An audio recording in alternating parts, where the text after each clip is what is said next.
Beneficio de creer en la filosofía oculta respecto al suicidio.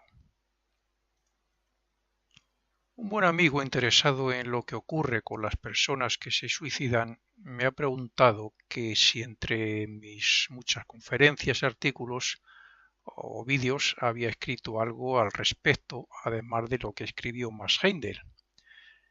Como ya me ocurrió en otro caso, no puedo decir mucho más de lo que escribió Max Heindel, iniciado, clarividente, investigador de lo que ocurre en el más allá y fundador de la Fraternidad Rosacruz, entre otras muchas cosas.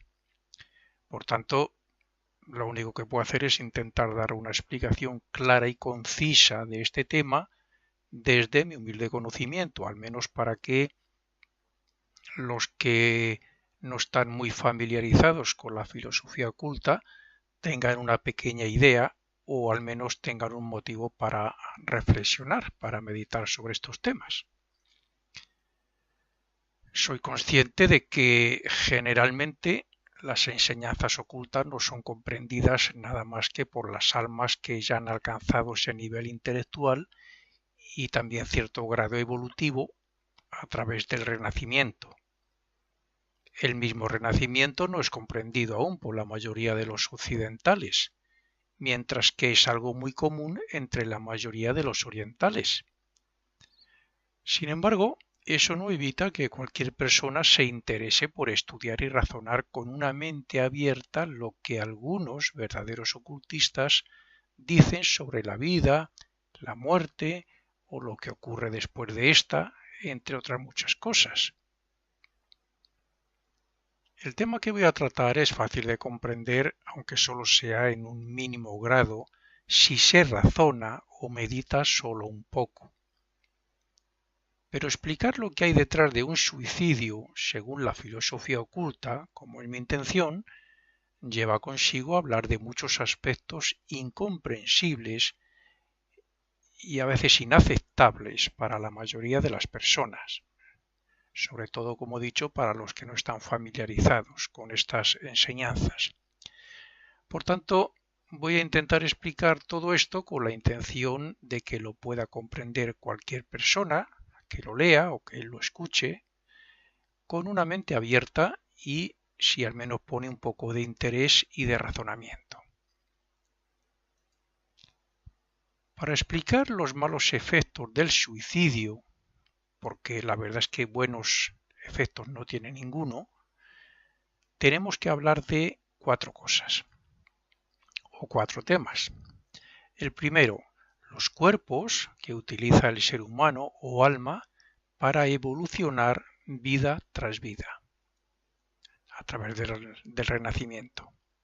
Segundo, los mundos donde evoluciona durante la vida y también después de la muerte. El tercero sería hablar sobre el átomo simiente, explicar lo que es un átomo simiente, también llamado en la filosofía Rosacruz el libro de Dios, que es donde se registra toda la vida para luego extraer su beneficio, su quinta esencia, lo que nos va a servir para evolucionar un poquito más a través de la reencarnación. Y cuarto y último, pues tendremos que hablar de lo que es el purgatorio y el cielo. Explicar todo eso a fondo, la verdad es que me llevaría muchas páginas y quizás complicaría demasiado también la comprensión de todo ello al lector o a la persona que me escuche. Por eso voy a intentar resumirlo de la mejor manera posible. Así es que comencemos por los cuerpos o vehículos que utiliza el ego para renacer. La mayoría de las personas creen ser lo que ven, porque no se paran a pensar que ellos sienten y piensan. Otros sí afirman que son el cuerpo físico y que sienten, desean y piensan, pero poco más. Lo cierto es que tenemos un cuerpo físico que, si no tuviera vida, estaría compuesto de materia como el mineral, o sea, como cualquier otra cosa física, aunque la composición atómica sería o es diferente y más variada que la del mineral, por ejemplo. Pero el cuerpo físico tiene vida. una vida que no vemos y que solo la echamos en falta pues en casos como cuando llega el momento de la muerte de un familiar o un amigo. Sin embargo, esa vida tiene la imagen, para los que tienen un mínimo grado de clarividencia, tienen la imagen de otro cuerpo o del cuerpo físico, de otro cuerpo exactamente igual al físico. Tiene una imagen compuesta de éteres, pero exactamente igual que el cuerpo físico. Este cuerpo vital o etérico está compuesto de 4 éteres invisibles a nuestros sentidos, pero que hacen que nuestro cuerpo físico, con su cerebro, funcione correctamente y se mantenga en buen estado de salud. Si tuviéramos solo el cuerpo físico, seríamos como el mineral, que no nace, ni crece, ni se reproduce, ni siente, ni piensa. Pero si unimos el cuerpo vital, que es la vida, la unimos al cuerpo físico, podríamos compararnos o identificarnos con las plantas, que sí que tienen vida, nacen, crecen, se reproducen y mueren. Pero sabemos que nosotros somos algo más que eso, porque tenemos deseos y sentimientos y porque pensamos. Luego entonces, algo más tenemos que las plantas, ¿no? Si al cuerpo vital y al físico le añadimos, según enseña el ocultismo, un tercer cuerpo que llamamos cuerpo de deseos o cuerpo emocional, entonces comprenderemos que nos pareceríamos a los animales, que tienen un cuerpo físico vivo y que sienten y desean. Pero todos sabemos que los animales no razonan. Luego entonces nosotros tenemos que tener algo más que ellos no tienen. Y ese algo que nosotros tenemos y que los animales no, es la mente. Resumiendo, diremos que somos 4 cuerpos compenetrados mutuamente en un mismo espacio y que cada uno de ellos está compuesto de materia más sutil, más fina, más transparente. Más sutil correspondiente al mundo, como es lógico, al que pertenecen, igual que el cuerpo físico está compuesto de materia física perteneciente al mundo físico. Bien, ya tenemos un concepto más amplio de lo que somos. Un ser vivo que siente, desea y piensa.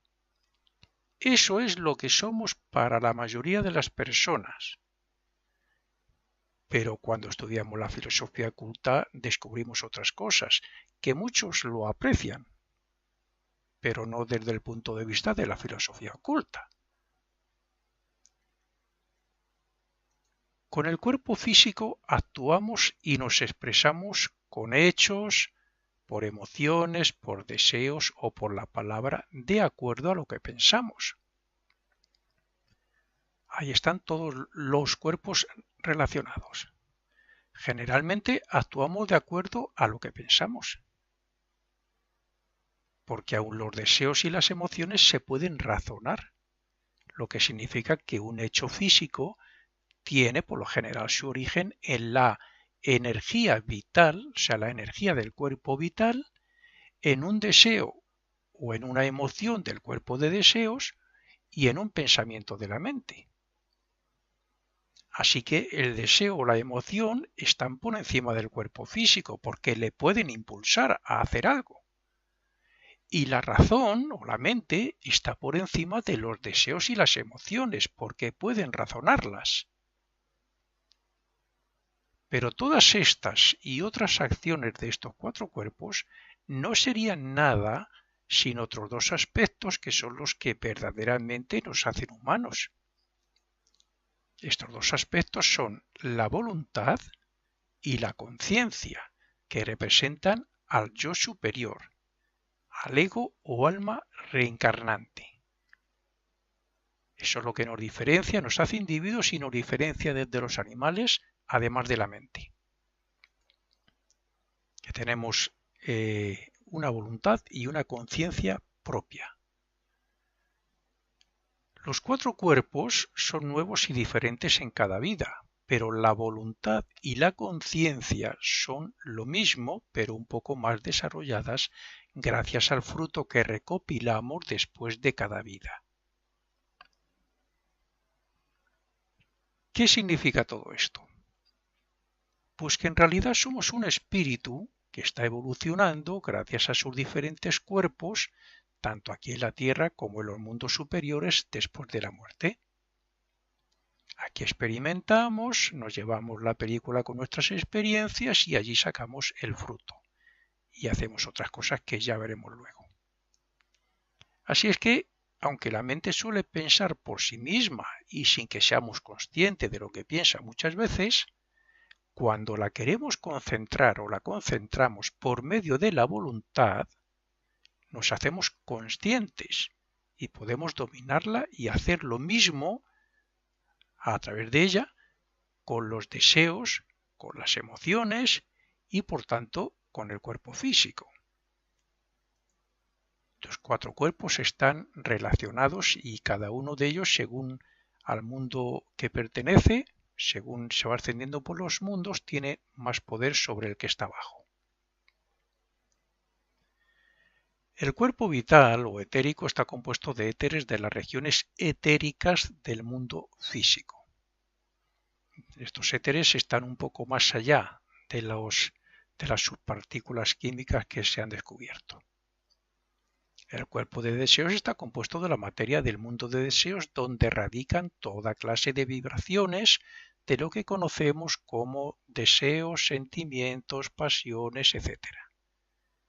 Y por eso se encuentran en este mundo las 2 grandes regiones llamadas en ocultismo el purgatorio y el cielo, que es donde pasamos unos cuantos años después de la muerte reviviendo las experiencias de la vida para extraer su quinta esencia. Y nuestra mente está compuesta de materia del mundo del pensamiento, que está más arriba del mundo de deseos, que es el mundo donde descansamos y nos fortalecemos después de un tiempo, después de haber pasado ya por el purgatorio y el cielo. Estamos haciendo allí unos trabajos, descansamos durante un tiempo para luego volver a renacer en busca de nuevas experiencias y por tanto de más desarrollo. Pero para extraer el fruto de cada vida de las experiencias que hemos tenido aquí en la Tierra, necesitamos algo donde puedan quedar grabadas para poder llevárnosla después de la muerte. Y ese algo se llama en filosofía oculta átomo simiente o átomo permanente. Y esto es así porque esos átomos están siempre con nosotros, siempre en la vida y después de la muerte. Y están relacionados con la conciencia que nos habla y que intenta guiarnos. De hecho, es el fruto de todas las experiencias, de todas las vidas, lo que está ahí guardado y a modo de conciencia nos hablan como el Pepito Grillo de la película de Pinocho. Por poner un ejemplo un poco normalito. Dicho esto, ya no nos queda más que explicar un poco más lo que existe en el mundo de deseos y que llamamos el purgatorio y el cielo.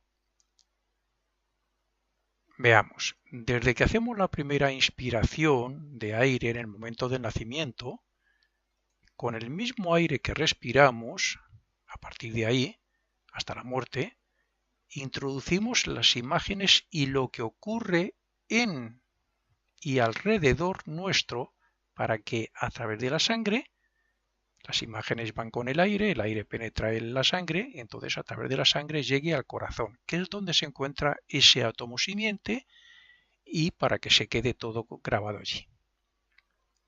Ahí están, a modo de síntesis o imágenes, lo que hemos hablado, sentido, pensado, hecho, deseado, etcétera, etcétera, etcétera.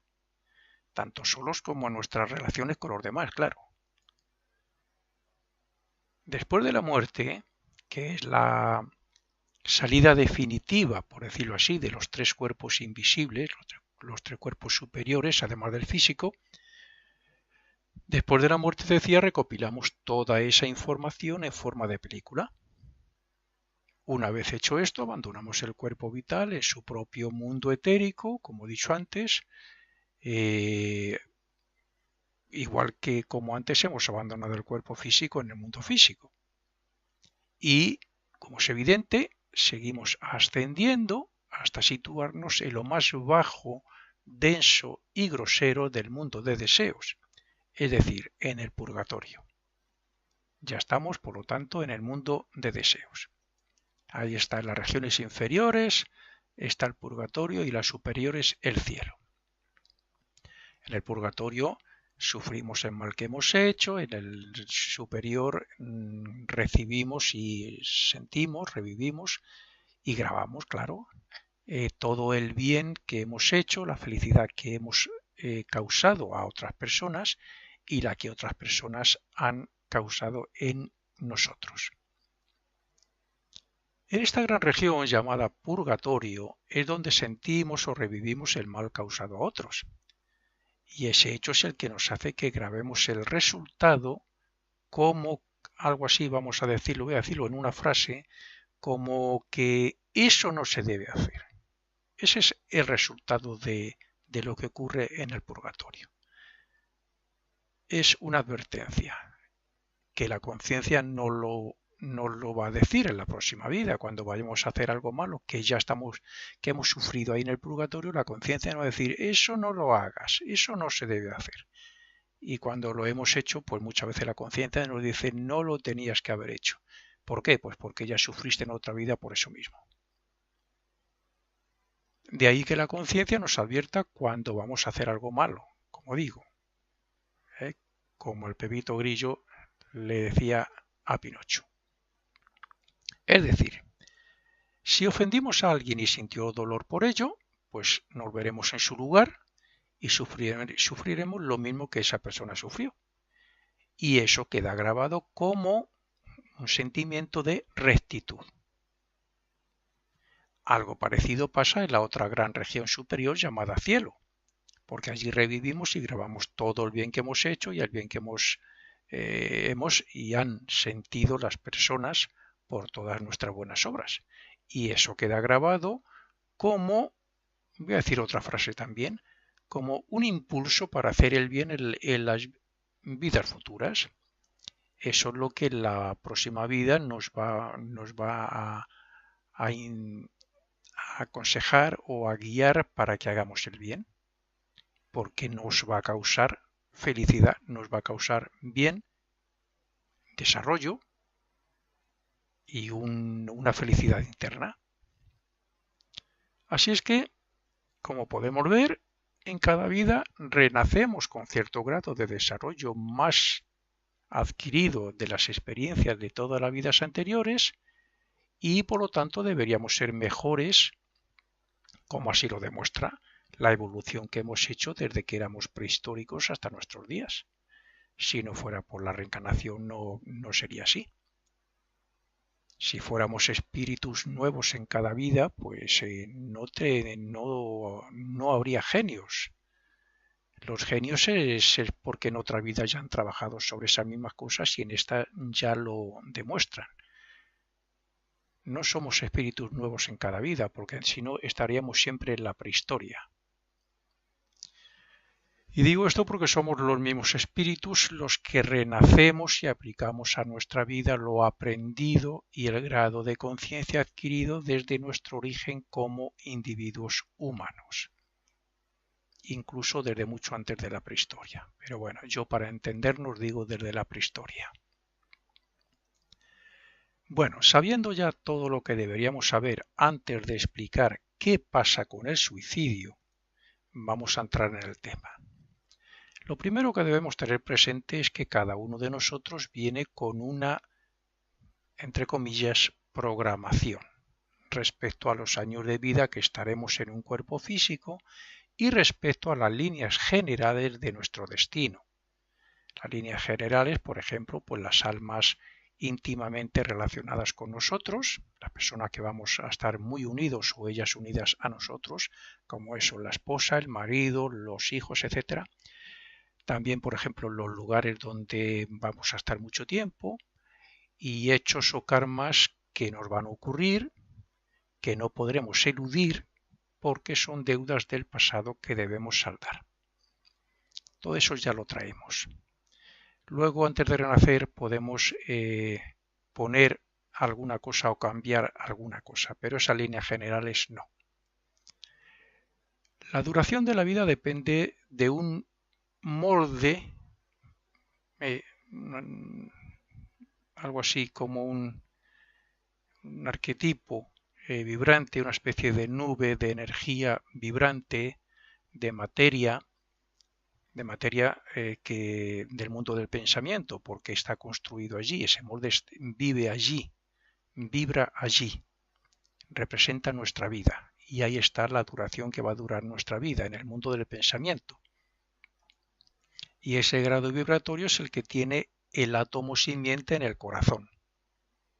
El mundo del pensamiento, como he dicho antes, está por encima del mundo de deseos. Está el mundo físico, mundo de deseos, con el purgatorio y el cielo, y el mundo del pensamiento, que es donde, después de algunas cosas, no voy a profundizar ahora en ello, descansamos y luego ya despertamos porque sentimos la necesidad de volver a experimentar, a renacer, a buscar un medio de continuar el desarrollo que tenemos que hacer. Bien, decía que esta vibra de acuerdo con el átomo simiente que está en el corazón, el que a su vez atrae la materia física para que se forme el cuerpo físico a partir de que los ángeles ponen el molde etérico en el vientre de la madre.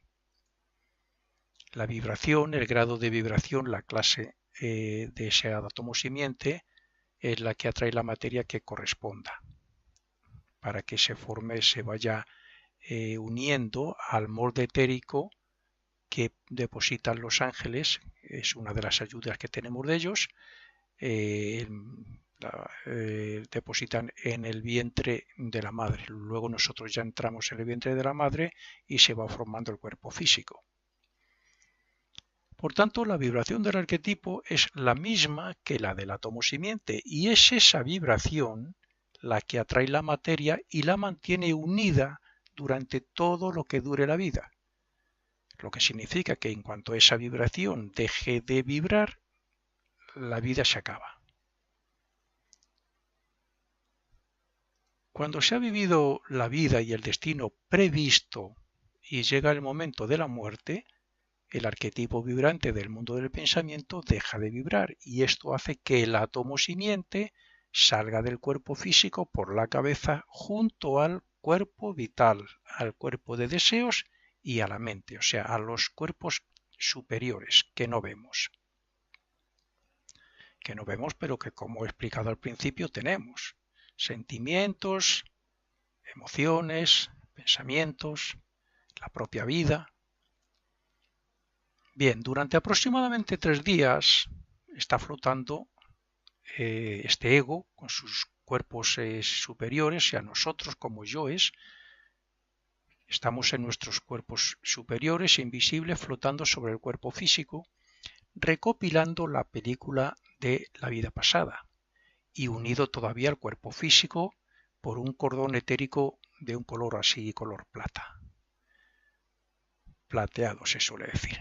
Cuando se ha recopilado la película, se rompe el cordón y el ego entonces ya pasa al mundo de deseos, quedándose en el nivel que le corresponda según el mal que tenga que purgar y la vibración de dicha maldad. Las personas muy malvadas se quedan, nada más entrar en el mundo de deseos, ahí en ese primer subplano, pues ahí se quedan. ¿Por qué? Porque toda la maldad es algo así como, ¿qué diría yo? Un gran peso que tenemos encima, y hay un imán que nos retiene ahí. Es un imán sobre la maldad. Y entonces, mientras tengamos mucha maldad, ese imán nos retiene, no nos deja separarnos, subir hacia arriba. Y cómo nos vamos soltando y, bueno, pues simplemente purgando, sufriendo. Cada vez que sufrimos una cosa que hicimos mal, no la quitamos. No quitamos ese peso, por decirlo así. Y entonces el imán cada vez tiene menos fuerza y nos deja subir. Bueno, pues es un ejemplo, en fin, para entendernos simplemente.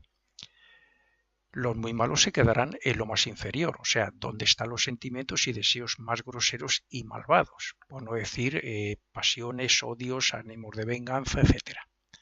Según vaya sufriendo el mal que hizo, la persona irá ascendiendo hasta que salga del purgatorio y entre en el cielo, donde ocurrirá lo que he dicho ya en otro párrafo anterior. Recibir, sentir, vivir, grabar todo el bien que hicimos, el resultado del bien que hicimos a los demás y la felicidad que otros nos causaron a nosotros. Entonces, ¿cuál es la diferencia entre una persona normal y un suicida? Pues que la persona normal hace el proceso mencionado sin ningún sufrimiento añadido al que le corresponda según lo que haya hecho en su vida pasada. Nada más, él va a sufrir el mal que hizo. Sin embargo, el suicida tiene un intenso sufrimiento por haber abandonado voluntariamente el cuerpo físico antes de lo previsto en el arquetipo creado en el mundo del pensamiento. Él se ha deshecho de ese cuerpo físico que estaba previsto que lo tuviera hasta cierta edad. Lo ha hecho voluntariamente. ¿Qué significa esto? Pues que si el suicida se ha quitado la vida a los 40 años y su vida estaba prevista vivir hasta los 80, va a estar sufriendo 40 años, porque el átomo simiente, vibrando, como he dicho, al unísono con el arquetipo, no tiene materia física o cuerpo donde cumplir su misión y se encuentra en un estado que podríamos llamar algo así como desnudo.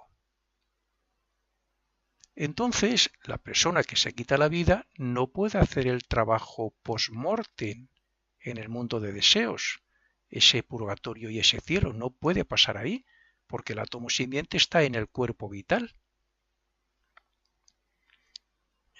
El átomo simiente lleva la película de nuestra vida y es imprescindible tenerlo para pasar por el purgatorio y el cielo. Si no lo tenemos, no podemos pasar. Estamos retenidos ahí. Sentimos, nos ata el hecho de que el arquetipo vibrante del mundo del pensamiento esté vibrando, nos ata al mundo físico. Esto significa que está en un cuerpo exactamente igual que el físico, o sea, el cuerpo vital, ¿no? Y tiene, claro, como es lógico, sus mismos deseos, emociones, su mente, es el que era, pero que no puede hacer nada porque no tiene cuerpo físico. Siente la necesidad y tiene materia alrededor suyo para poder crear un cuerpo físico, pero no puede hacerlo. Recordemos que el cuerpo vital es la vida que está unida al cuerpo físico y que se encarga de mantenerle vivo y en buen estado de salud. Por eso siente la necesidad de tener un cuerpo físico y tiene en cierto modo los mismos síntomas que tenía cuando tenía cuerpo físico, pero no lo tiene y entonces sufre. Por tanto, esa persona siente la necesidad del cuerpo físico, entre otras cosas, por una gran sensación, vamos a decirlo así, de hambre o un sufrimiento, algo así como un dolor muy intenso. Pondríamos como, por ejemplo, no sé si lo decía Max Heindel también, un dolor de muelas intenso. La persona no pasa aún por el purgatorio, pero está sufriendo una especie de infierno por sentirse vacío. El átomo simiente es el centro alrededor del cual y de acuerdo a la vibración que emite se concentran los átomos físicos para formar el cuerpo físico. Pero cuando el átomo simiente se ve forzado a salir del cuerpo físico, deja de ser activo y por tanto no puede atraer átomos ni formar cuerpo alguno.